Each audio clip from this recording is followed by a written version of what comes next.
Jaborla, can I ask you, when did you know that the vaccines didn't stop transmission? How long did you know that without saying it publicly? Thank you very much. I'm sorry. Answer that question.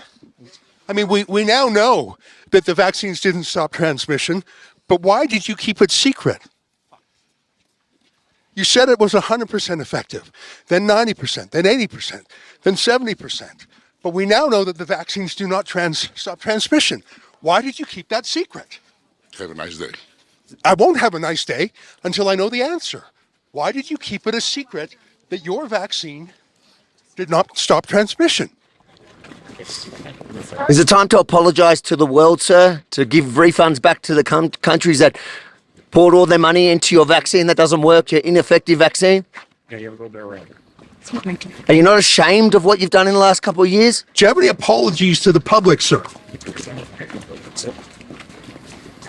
Are you proud of it? You've made millions on the backs of people's entire livelihoods.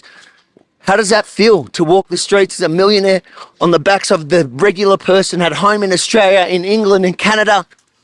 What do you think about on your yacht, sir? What do you think about on your private jet? Are you worried about product liability? Are you worried about myocarditis? What about the sudden deaths? What do you have to say about young men dropping dead of heart attacks every day? Why won't you answer these basic questions? No apology, sir. Do you think you should be charged criminally for some of the criminal behaviour you've obviously been a part of? How much money have you personally made off the vaccine? How many boosters do you think it'll take for you to be happy enough with your earnings? Nothing? Who did you meet with here in secret? Will you disclose who you met with? Who did you pay commissions to?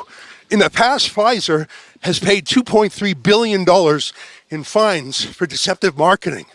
Have you engaged in that same conduct again?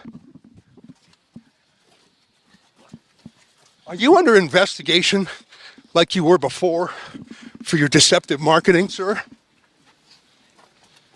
If any other product in the world doesn't work as promised, you get a refund. Should you not refund to countries that laid out billions for your ineffective vaccine? Are you used to only sympathetic media, so you don't know how to answer any questions? Is that it? Come on, upstairs. Shame on you, sir. Shame on you. That's Albert Bourla, the boss of Pfizer. His people were pushing us around a little bit. Mate, he's pretty fit. I don't reckon he's had one jab. I'm huffing and puffing a bit. At least I didn't have any myocarditis.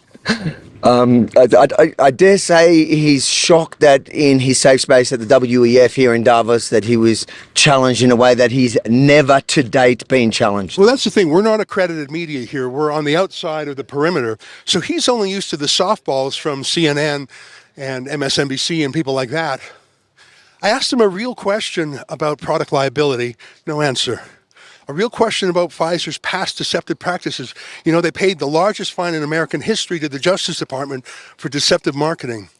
I don't know if that's underway right now. I don't know if they're being investigated, but I think they should be. When did he know that the vaccine didn't actually stop transmission? I wanted to find out because surely he knew before we knew. Why didn't he tell us? I don't know, Avi, I'm really proud of that question. It was like a kind of walking scrum.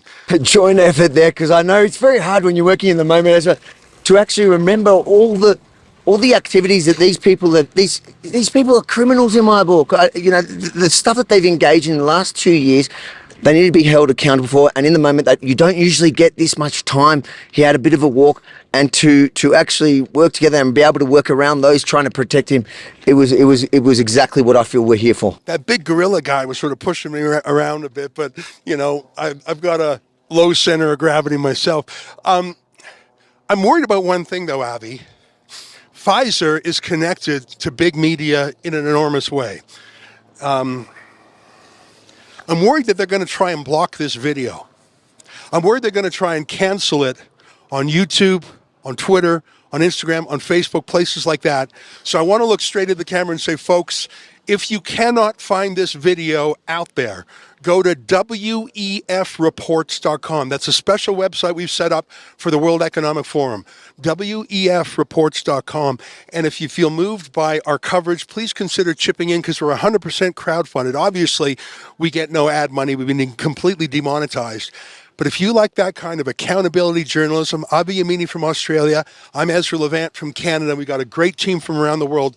Please go to wefreports.com. Last word to you, Avi. And no matter where they cancel this video, we will update and have a current version there at wefreports.com. And there you can share all the content from all the guys on the ground here doing outstanding work. And if you agree that it is as important and as outstanding as I think it is, then please chip in a couple of dollars to help pay the cost to do this. Yeah, well, that was a great moment. We'll have plenty more. Congrats, my friend. All right, Ezra Levant and Avi Yamini for Rebel News.